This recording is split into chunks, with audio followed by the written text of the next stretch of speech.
Hey everybody, I'm Dane, your host. Hope you're doing well wherever you may find yourselves. Blessings to all, and welcome to another episode in my little series where I rank my favorite album runs of all time. Today's episode is number 17, so we're down to ranking number 4, my fourth favorite album run of all time.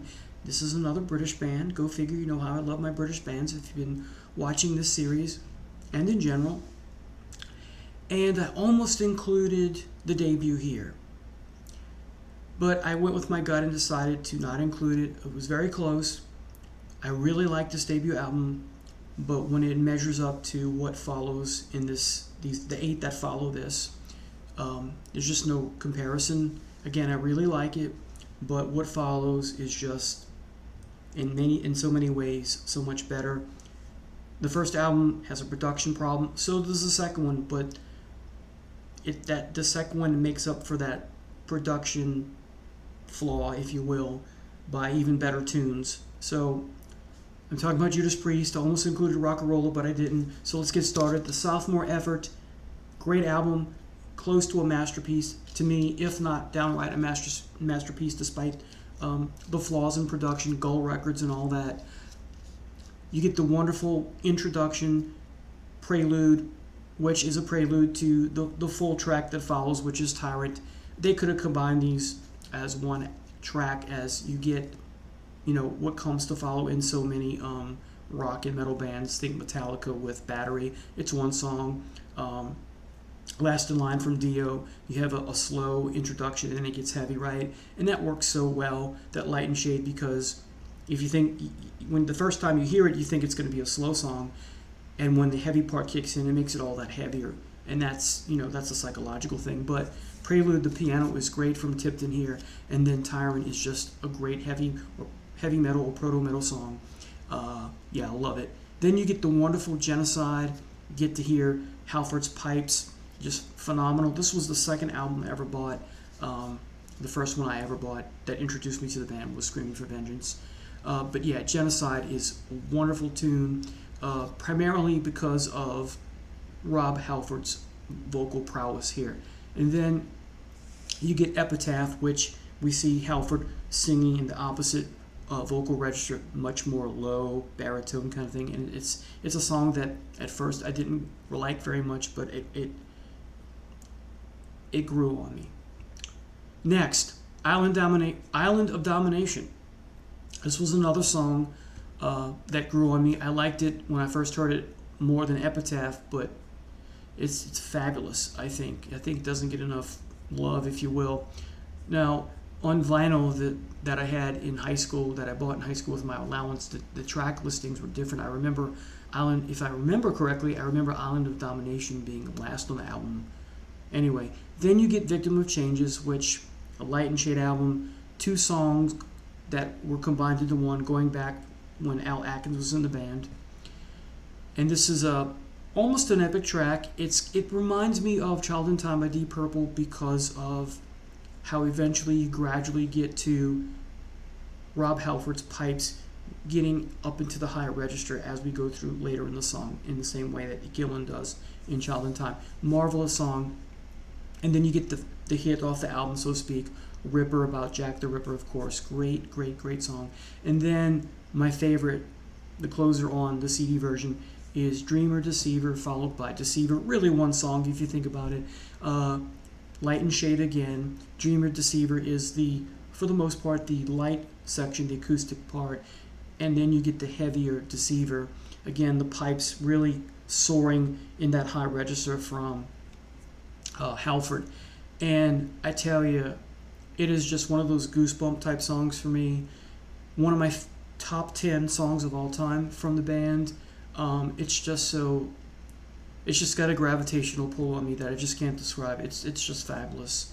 Halford singing his heart out as if it's from personal experience in some way. It's just amazing. So Dreamer, Deceiver / Deceiver. Next is Sin After Sin, produced by Roger Glover, speaking of Deep Purple. And you get the wonderful near title track, Sinner. Then you get the Joan Baez cover, Diamonds and Rust, which I just think is fabulous. I like it better than Baez's original, although I do like hers as well. Then you get the amazing Starbreaker which really demonstrates where the band is going in the future. More of that in a minute regarding this album. Then you get The Last Rose of Summer, which is different from what's presented so far on the album. It is a cool song. Then you get the even more fabulous Let Us Pray / Call for the Priest. More heavy waters here. It's wonderful. Raw Deal's fabulous. Judas Priest we've come to know and love over the years. Here Come the Tears. Different from much of what's on the album, but I do like it. And then the jewel of the album is the closing song, Dissident Aggressor, which Slayer, of course, covered. And this is a song that begins right off the bat, for me, giving me goosebumps because it starts off with a kick-ass riff.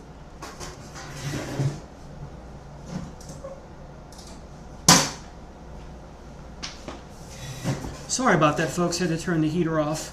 Keep forgetting that. So, Dissident Aggressor is, again, right off the bat, amazing because we hear the amazing riff, and then during that, it fades in low and then gets really prominent in the mix. Halford's soaring high register vocals, which is amazing, and then the song goes from there.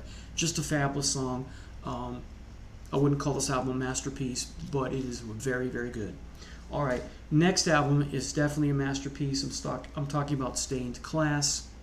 Definitely lot of heavy metal going on here. Exciter, wonderful tune, perhaps one of their heaviest early songs in the 4 albums I've mentioned so far.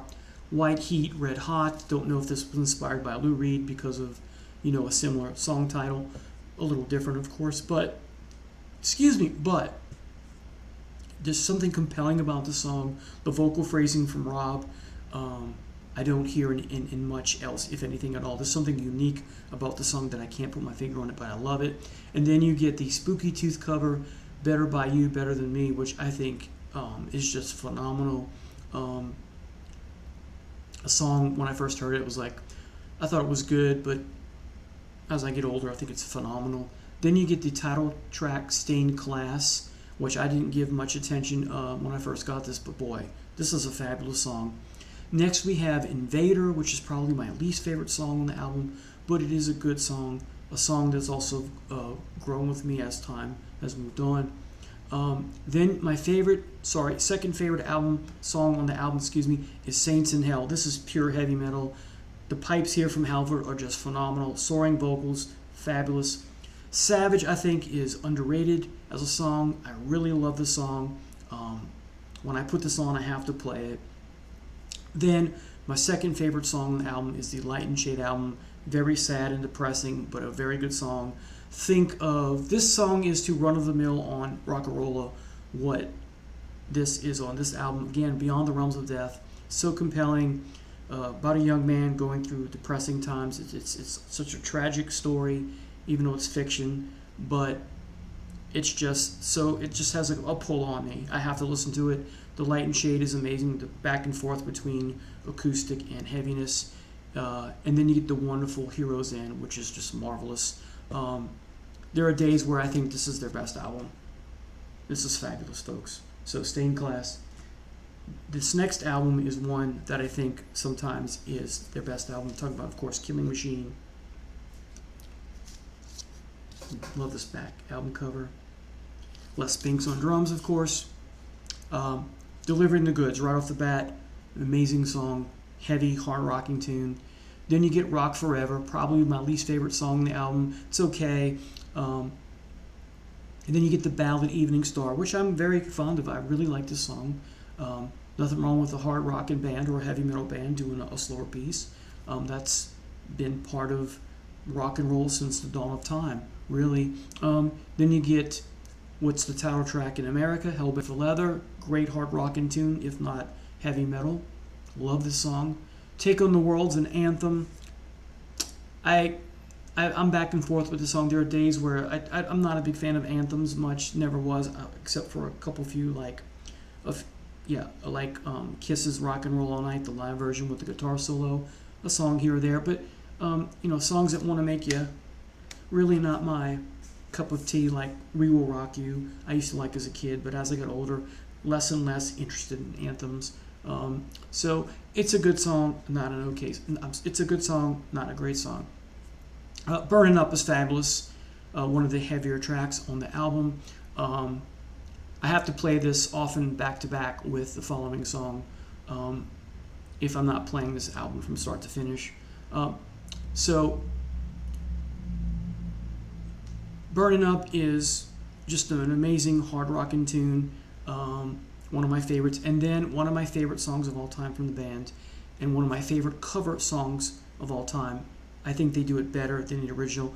And that, of course, is the Green Manalishi with the two-pronged crown, the Fleetwood Mac cover, the early Fleetwood Mac with Peter Green and Kerwin and Spencer Wright, my favorite Fleetwood Mac era. I love the original version as well, but I heard this one first, so it seeped into my DNA first. They're very different. This one is just hard rockin', near heavy metal, if not heavy metal in its own right, and it's just so powerful and menacing in its own right. But the Fleetwood Mac version, much slower, and yet Peter Green's vocals are creepy and more haunting, and that's what makes this song so wonderful and powerful. Alright, next is the title track for the UK version, Killing Machine, which is just dynamite. Perhaps foreshadowing Killing Is My Business and Business Is Good by Motorhead has a similar quality to that album cover from Megadeth. Did I say Motorhead? Excuse me, Megadeth. Running Wild, a cool song, not a great song. Very much reminds me of Running Free from Iron Maiden. Before the Dawn, another ballad, I think is very powerful. And then you get the wonderful, bluesy, almost Zeppelin-esque, to me anyway, Evil Fantasies. What a great way to end an album. This is a fabulous tune. This is a fantastic album. Great album cover. I have the shirt for it. Next, as you know, is British Steel. This is a mixture of different stylings. You have the first two songs are pure heavy metal, Rapid Fire and Metal Gods. I love how Rapid Fire segues into Metal Gods with the and the riff kicks in. It's just amazing. That industrial segue is just phenomenal. Goosebumps. Look at that. Breaking the Law, more of a pop hard rock tune. Then you get back to some heavy riffage with Grinder, hard rock / heavy metal. Great song. Then you get the anthem again with United. It's okay, not great. You Don't Have to Be Old to Be Wise, probably my least favorite song on the album, but I do like the guitar here. Then you get the pop / rockin' tune, Living After Midnight. This is the song that I think is the reason why critic Martin Popoff says this is a Kiss record. Well, I disagree. Living After Midnight could definitely be a Kiss song because it's a party song, but other than that, the rest of the album doesn't have that party atmosphere or flavor to it. Then you get back to some metal with The Rage, which is just amazing. Halford's voice here is phenomenal. Definitely singing from the heart, maybe even experience. And then the wonderful, underrated Steeler, Dynamite album, Dynamite band. Now, if you read Rob Halford's first biography I got one year for Christmas, and he talks about Point of Entry, and he says that it was a disappointment. Well, it does have some disappointing songs on it, but Side 1 is one of my favorite Side 1s of all time. Side A, Heading Out to the Highway, hard rockin' proto metal. Don't Go is a hard rockin' tune. Right, it's great. Hot rockin', fabulous. Remember the MTV video? So you got 3 songs back to back that are back to back that are fabulous, but it doesn't stop there. You got 2 more. So you got 5 songs, all of Side 1, that are phenomenal in my estimation. I think all 5 of these songs are masterpiece songs. I think Turning Circles is amazing. Singing from the Heart, maybe Experience. Halford's wonderful here. And then you get the wonderful ballad Desert Plains. Then you get to Side B. Solar Angels is very proggy and progressive, but it works. I love it. It's definitely one of the most unique, if not the most unique song in all of Priest's catalog. And then Halford and I agree here with the song You Say Yes. A little hokey, it's okay. Not Priest worthy perhaps. All the Way is okay. It's not great. Troubleshooter, much of the same. It's an okay song, not great. I like On the Run. I think this is almost a very strong, nearly strong closer song. I like it very much. And then you get the bonus tracks. You get a bonus track, Thunder Road, and then a bonus live song for Desert Plains. This is the UK version, of course. Glad to have it. Great album with respect to side A. And it's not perfect, but it's a very good album in my estimation. All right. And then the album where I came in, my favorite album, of course, Screaming for Vengeance. Great from start to finish. I used to listen to this and Diary of a Madman back to back. So you get, like Prelude, Tyrant, you get the Hellion Electric Eye introduction to Electric Eye. Really, definitely prophetic with respect to technology. Riding on the Wind, boy, the drums that introduce the song is just phenomenal. Almost a thrash metal song, at least the intro. I think this song is fabulous. Then you get Bloodstone, perhaps the weakest song on the album, but I really like it. Just Halford singing his guts out. The whole band is great here as well. And then you get the wonderful, emotional Take These Chains, kind of a light and shade album. The intro's very, slow, but in a compelling way. It's captivating, goosebumps type thing for me. And then it gets going from there. Take These Chains, I think it's fabulous. Then you get Pain and Pleasure. I think this is, relatable for many of us. Being in a relationship that's up and down, roller coaster ride, girlfriend or boyfriend or partner putting us through the ringer kind of thing. We don't know how to deal with it. Do we break up with them? Do we not? That kind of thing. Great song, I think. Then you get my favorite song on the album, Screaming for Vengeance. This is, to me, thrash metal. I mean, this is one of the heaviest pre-songs. This is one of the heaviest songs of all time, I think, heavy metal-wise, perhaps foreshadowing his time in Fight, Halford, that is. I got to give it a move. This is a pure headbanging masterpiece. Then you get the hit off the album, Still Love It, You Got Another Thing Coming. Then you get the two underrated tracks in Fever, which I think is dynamite, and even better than Fever is Devil's Child, and the pipes are at the high register a lot in the song. Almost as much as Scream for Vengeance, where from start to finish Rob is singing at that high register. And you get the bonus track. You get Devil's Child live, but before that you get the ballad song Prisoner of Your Eyes, which is okay. This is a masterpiece of an album. And then critics have called this Scream for Vengeance 2. That, of course, is Defenders of the Faith, also produced by Tom Allen. This is a great album, masterpiece if you ask me.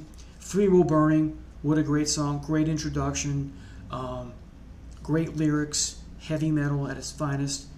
Jawbreaker, I like the song quite a bit, not as much as I used to, but it is a very good song. Then you get the Goosebumps, Rock Hard, Ride Free. If I thought Free Will Burning is a great song, and I still do, Rock Hard, Ride Free is my favorite song on this album, and it's definitely my top 10. Speaking of top 10, The Sentinel. Two favorite songs, Rock Hard, Ride Free, and The Sentinel. These two songs are one of the two best songs in all of Judas Priest's catalog, if you ask me. Heavy metal, wonderful tunes. Rock Hard, Ride Free is so emotional. The Sentinel is a great story. This could be made into a movie. It's wonderful. Love Bites is okay. Eat Me Alive is okay. Of the two, I like Love Bites. Love Bites is a song I can sing to. Eat Me Alive is just kind of cheesy and I can do without. Some heads are going to roll. I think it's fabulous. It's I hate this phrase, but it's catchy. But it's an earworm of a song. I think it's fabulous. Night Comes Down. Great, slow introduction.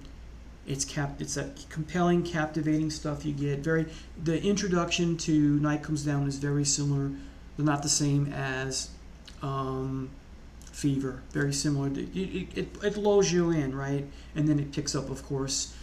Fever does. But here, the whole song is very dramatic and theatrical in the sense that there's a lot of emotion regarding this. It's an emotional song, and Halford seems to be singing from the heart, dealing with pain and suffering when the sun goes down, relationship type song, I guess. This is a great song. And then you get, they're really paired if you think about Heavy Duty, which is really an intro to Defenders of the Faith. I love this. This is a great way to end the album. Heavy Duty is an intro, as I said, and Defenders of the Faith, a bit of a not clap your hands type anthem, but an anthem or near anthem. I love this album. What a great album. 1984, I'm a sophomore in high school. So anyway, tell me what you think of this band. Do you think I should include it in Rock-A-Rolla? Anyway, take care. God bless. Bye now.